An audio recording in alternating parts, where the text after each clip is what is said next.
We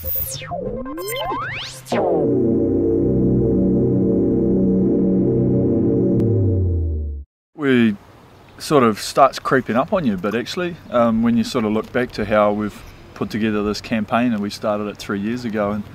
this is sort of the final year of it, and I guess we've developed and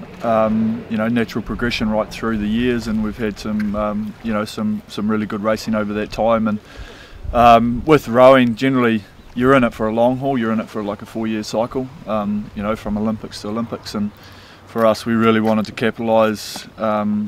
being a pair, because we know we've been quite fast, and when we did come together we managed to win the world title, and now we've won 3 in a row and we haven't been beaten, and so I guess it adds that little bit of extra pressure, but we're always pushing ourselves, always trying to go as fast as we possibly can, and there's never really going to be any complacency slips in, because we're always just trying to work as hard as we possibly can so that we do beat everybody in the world, and that's really all you can ask to do.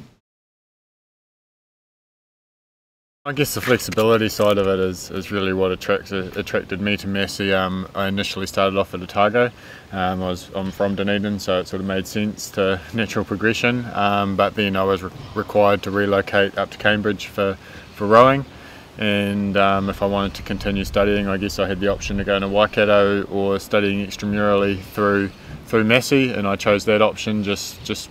purely from the ease point of view and flexibility. I mean, our training times are not flexible, and lecture times often aren't flexible, so that doesn't work too well. So that was my principal reason for going to Massey.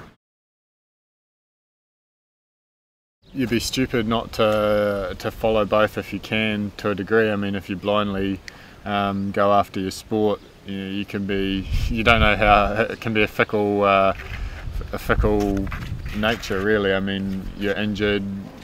something like that, you lose motivation, things can go wrong in a heartbeat. So that was something I always told myself, was I wanted to be ticking away at other things at the same time, never sort of standing still. So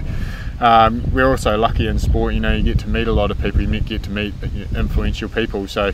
that opens doors, and that's the great thing about pursuing your sport. And then if you've got a piece of paper and a qualification to back that up, so you're not completely stupid, then that can only help you as well.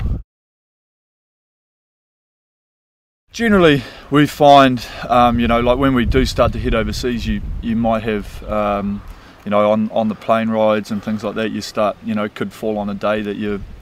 need to submit things, and generally there's a lot of flexibility around it. And I guess it's just like anything, if you've shown to be doing the work, and then you can email the lecturer and say, hey look, I'm competing at the World Cups this weekend, or World Champs, for a week, any possibility for an extension, or I've just about finished it, here's what I've got, I need to add some more to it, is that alright? You generally get a good reception from it, and that's, I think, with Massey, they've had that flexibility for us, and they've been able to do, like you've been able to do that with lecturers, and also with the exams, being able to to be able to sit them overseas, same day. Yes, it is 12 hours odd difference, but to be able to do those as well is just fantastic, because otherwise, if you probably think with a lot of other things, to be able to sit them with the flexibility of being in a team environment, I guess it would be a hard thing to do elsewhere, and otherwise. So it is great to be able to have that, and I think it's really special for us to be allowed to do it, I guess.